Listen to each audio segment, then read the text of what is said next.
Welcome to Business Insight Fredericton. I'm Krista Ross, CEO of the Fredericton Chamber of Commerce. Today, I'm speaking to businesses who export. And first up is Adam Harris, CEO of Seatherm. It's a single-sided sensor that can test solids, liquids, powders, pastes. So this is used a lot in the polymer industry. Seatherm Technologies is a leader in the field of thermal instrumentation for the measurement of thermal conductivity. Our reason for being is to simplify thermal conductivity measurement, which is a really important physical property of materials. The burning question right now is, what are these pyramids behind you? This is a new product that we launched at the end of 2019, just before the pandemic, well-timed. It is called Trident. Trident is our platform product. It offers the opportunity to have all three transient methods for thermal conductivity. So what Trident does is really give a researcher a very valuable tool set so they can deploy the optimal tool for the job at hand. Let's take that down a notch and explain to me, what does that actually mean? If you think of your iPhone as an example, they keep getting thinner and lighter. There's a lot of heat generated in that electronic package, and so there's a need for novel materials that can dissipate that heat more effectively. Seatherm provides the measuring stick to quantify that performance. How did the business get started, Adam? And tell me a little bit about the history of the business. The original kernels or seeds were up at UNB in the Faculty of Chemical Engineering. That original work dates back 25 years. We relaunched in 2007, relaunched as Seatherm Technologies, and since then we've had very nice profitable growth over the last 15 so years. In the beginning, or when you turned to Seatherm, in the current iteration, what was the problem that you were trying to solve?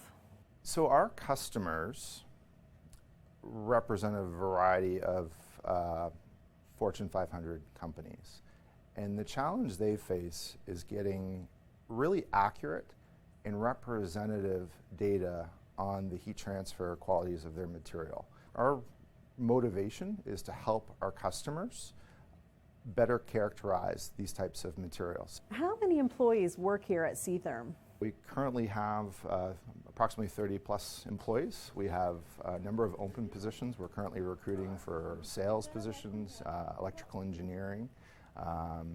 So our team is growing. Would most of your employees be right here in Fredericton? Most of them are. We have an employee out of Quebec. What stage of business do you consider Seatherm to be at? I would classify us as in a scaling part of the area. And what's next in terms of, phase of operations? We just launched a new product. It's oriented towards high temperature polymers for plastic injection molding. We have a number of developments underway to continue to advance the body of science in thermal conductivity measurement, particularly around the challenges that are facing customers that are electrifying vehicles. And so there's a lot of thermal management issues in accomplishing that, and that's something that we help out with. So what types of businesses are your main client base? Polymers is the largest. We do a lot of work in textiles. We've worked with leading Canadian organizations like Mark's Work Warehouse, owned by Canadian Tire. You need a way to measure it and quantify it in selecting different fabrics for this technical apparel. And Seatherm's MTPS sensor technology provides a means to really quantify that performance. We've also worked internationally with groups like Adidas. Most of our clients are really outside of Canada. I would say about less than 10% of our business is Canadian. What made you decide to start exporting?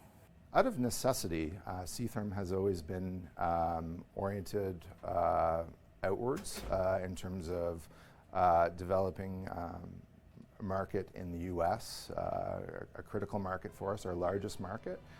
Europe is very important, Southeast Asia, all very important markets. But if you're going to be in lab instrumentation, you really have to have a global outlook. Is it more complicated to export and sell into other markets?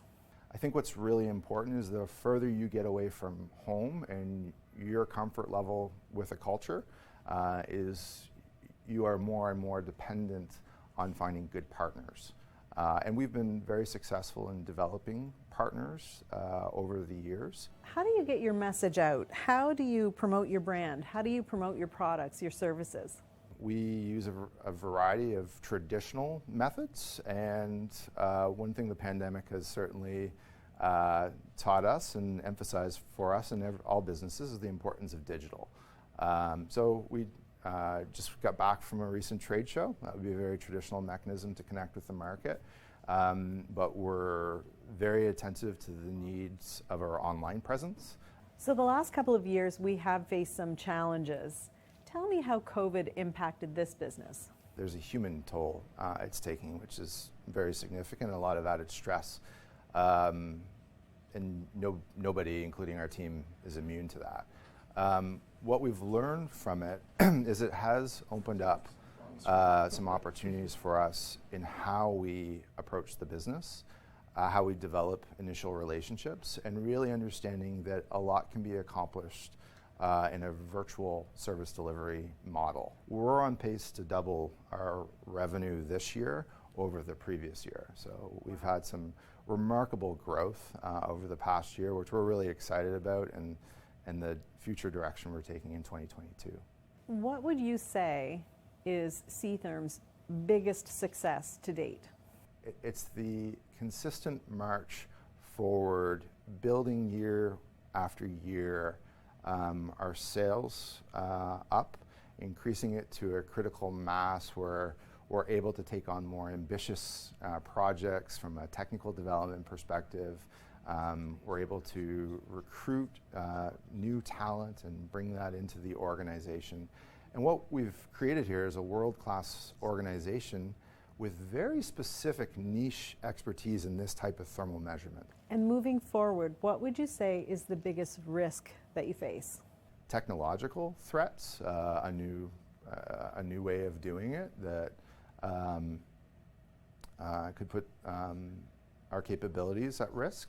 You know, there's always going to be challenges, but our diversity of application and our focus on advancing our core technology and being true leaders in the field, well, it positions us very well for the future. What goals have you set for the next year or 3 years or even 5 years? Our plans are to continue growing this business from Fredericton, to continue to recruit additional talent, bringing in additional talent. When you look at our workforce, it's a very multinational group. We've got a number of folks from Brazil, from China, from Israel, from all over.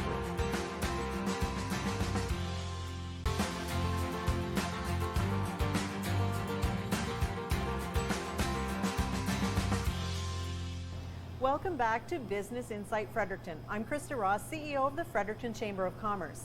In today's episode, we're talking to businesses that export. And up next is Margaret Scott of Scottage Cheese, and she's excited about getting into the export market. And I want to learn a little bit about Scottage Cheese. How did you get started? I went on a trip to BC in 2017 and I tried vegan cheese at a market there, and I was working in the oil sands at the time.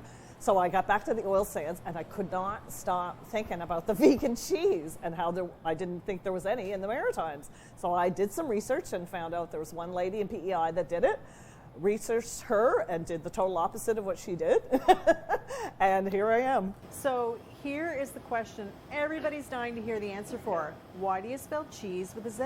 I did some research, and the dairy industry it frowns on anyone using the words cheese, butter, milk.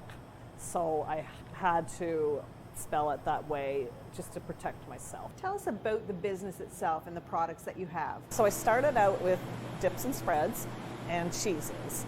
And up until probably a year ago, that's was my main focus. And I decided then that I would go take the dips and spreads and make meals out of them, vegan meals to go. And that's working out very well.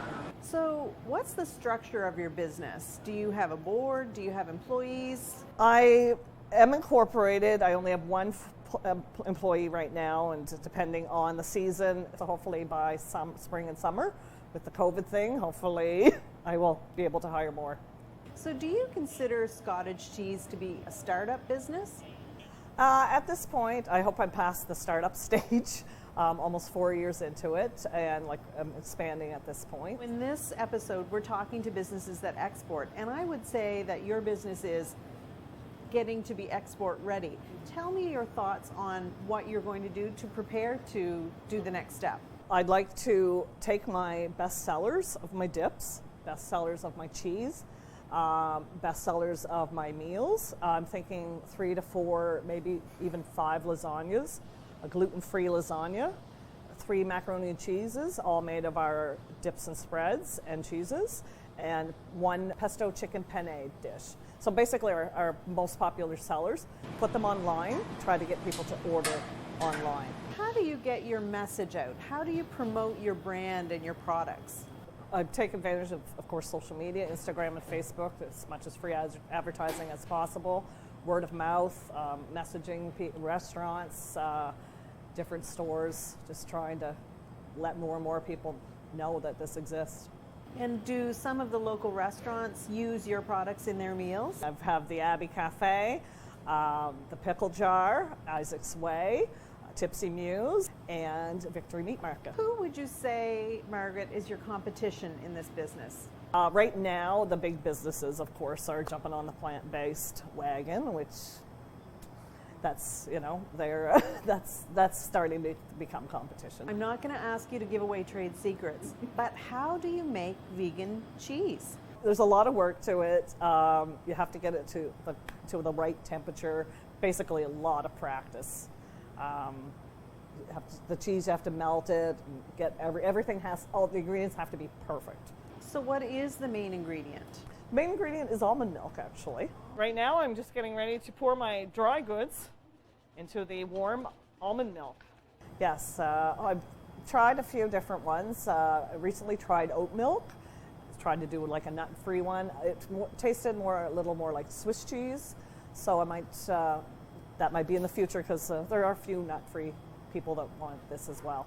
Tell me about how COVID impacted your business. Before COVID came, my main focus was restaurants. I wanted to be a restaurant supplier.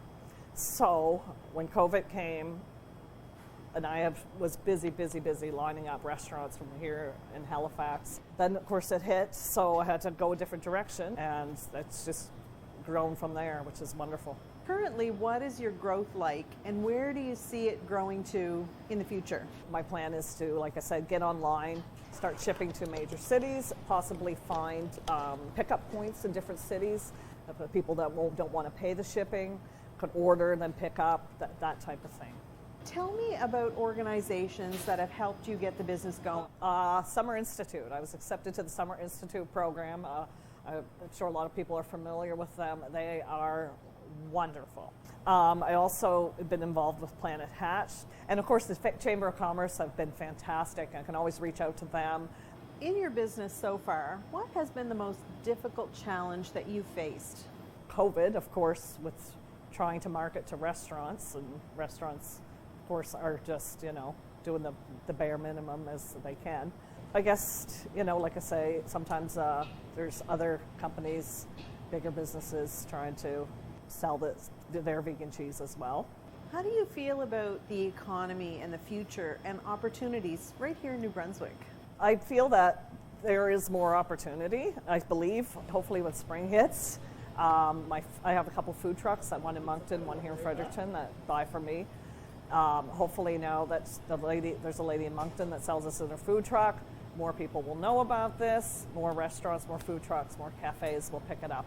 I think there's lots of opportunities here in this province. And it feels like every restaurant in our community needs to have options that are vegan, that are vegetarian, that are gluten-free, that are dairy-free. We need to have different options for all the different demographics of people's choices of eating or people's requirements of eating. Absolutely. Every restaurant needs at least one vegan option, and like you say, a gluten-free option.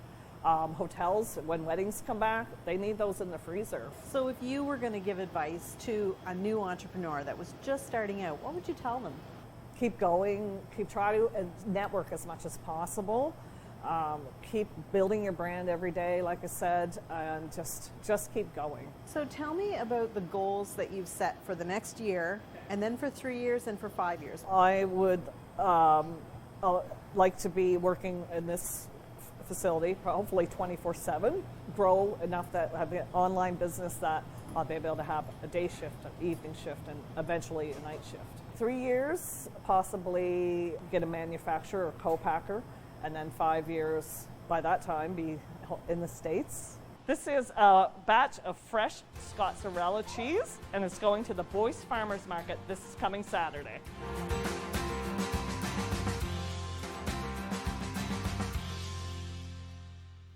Welcome back to Business Insight Fredericton. I'm Krista Ross, CEO of the Fredericton Chamber of Commerce. Next up, I'm speaking to Jeremy Burrell of the Fiddlehead Casket Company. So it's actually very easy to assemble. All you need to do is use a rubber mallet like this and some wooden pegs.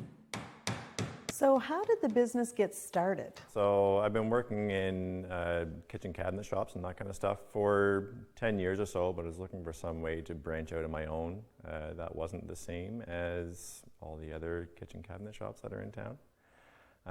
Combine that with a couple of deaths in kind of extended family, that something like these caskets that I'm making would have really been a great fit for those situations, but it just didn't exist as an option at the time. So it caused me to start looking into, well, geez, maybe there's something that's missing in the current casket market. When did you start on your own? About 2016, I believe. It's been about 5.5 years ago now.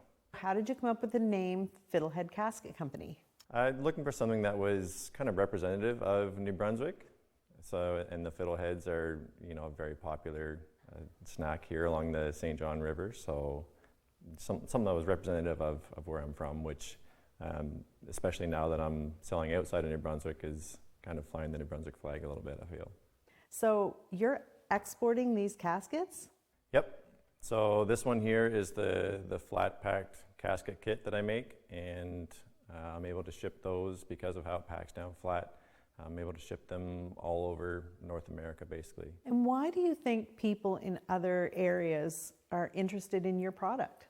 They're looking for something that's different than what's traditionally available from the funeral homes, which is why they find me online generally.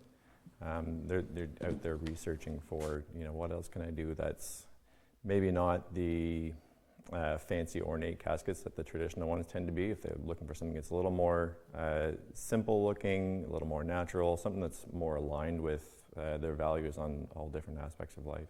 I don't know a lot about woodworking, but I'm seeing here what I think is called a finger joint, and this is how you end up packing these flat. Tell me how you came up with that idea. But I was getting inquiries from places that were farther away, Ontario, other parts of Western Canada, that really liked the idea of the simple pine casket that I was making, but trying to ship one farther away it's way too expensive. So we needed a flat packing solution that could ship easily and didn't take as much space on the truck. I also looked at your website and I saw that some people use these as bookshelves. Yeah, so that came about from some customer feedback saying, look, we really like the idea of having this casket. This is what we'd like to have, but hopefully not for 20, 30, 40 years down the road. What else could we do with it in the meantime? And a couple ideas that were tossed around, but the bookshelf seems to make the most sense. What do you do to market your product? People are finding me through social media. They're finding me just through Google. They're looking for other casket options for the most part. So if you look for things that are not the traditional funeral home caskets, there's not a whole lot of different options out there. Do you have a website, Facebook page? Tell me about what social medias that you're actually on. So I'm on mainly on Facebook and Instagram. You can probably find me on some of the others too, but not so active on those. And websites for the casket kit itself, it's actually casketkit.com. Very simple to remember. I also have a fiddleheadcaskets.com, which is a couple more things on there, but people interested in the kit, then it's just casketkit.com. I'm actually working with a marketing company right now to try and really get a better handle on how to make those things perform as well as they can. Is it more complicated to sell into other markets, whether that be other provinces, territories, or into the United States? I haven't found it to be overly complicated just yet. When I sell into the U.S., there's a little more documentation that has to go along with it for shipments across the border. They need a little more information on the customer, where it's going, the value of the shipments, and that kind of stuff. But within Canada, it's fairly, it'd be the same as sending any other kind of package, except for it's kind of big. What percentage of your sales would you say are outside the greater Fredericton area? 97, 99%. Wow. Yeah, mostly not in Fredericton. There's been a few in Fredericton, but for the most part, they're elsewhere. Yeah, for sure. Over the past couple of years, we've been dealing with a pandemic. How did COVID affect your business? Surprisingly, the casket business got a little quiet over that time. And I think it's because most people that are buying, especially the casket kits, are buying in advance of when they need them. And people trying to deal with all the changing landscape that COVID threw at everyone, it was just not something that was on top of mind. Jeremy, how do you measure success in this business? Success to me with the kind of work that I'm doing is in the feedback that I get from the families that have bought these caskets. From time to time, I'll get some feedback from families, and it's usually pretty short and sweet that, we used your casket the other week, and, it was just the right thing for the person that had died, and, thank you very much. So that means a lot. I read something on your website that some religions prefer a solution like this. Tell me about that. People in the Jewish faith have been using caskets like these for thousands of years. I recently just learned that there's some Russian or Greek Orthodox based churches that are using these same kind of very simple natural caskets. Given the product that you provide, are there any unique regulations or rules that you must follow in your industry? Not really. What I do here is I've tested the design for strength and weight capacity and that kind of stuff. And the only other thing would be making sure that it fits in within standard dimensions for burials. But yeah, other than that, that's about it. Do people use your product also for cremations or for burials only? They've used it for both. Yep. So you could use it for a cremation because there's no metal in it. Everything in there would go in and not cause any problems at the crematorium. Have you received any awards or commendations or recognition for the work that you're doing? Recently was able to have this casket kit certified by the Green Burial Council, which is a kind of an external certifying board based out of the U.S. What is it in the business that you're the most proud of? Families coming together to put the caskets together. Whether the person has actually died or not. Sometimes it's been a family affair to, let's put this together, and the grandkids are around and they're, doing their drawings and that kind of stuff. So it's quite a feeling to know that you're part of that. Jeremy, what's next? What are your plans for the next 12 months, or perhaps the next 3 years, or the next 5 years? Over the next 12 months to 3 years, I'd say. I'd like to be able to grow this so that it's more than just myself.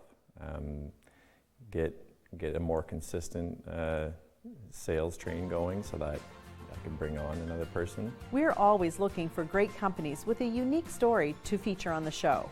If you have suggestions, please get in touch with us.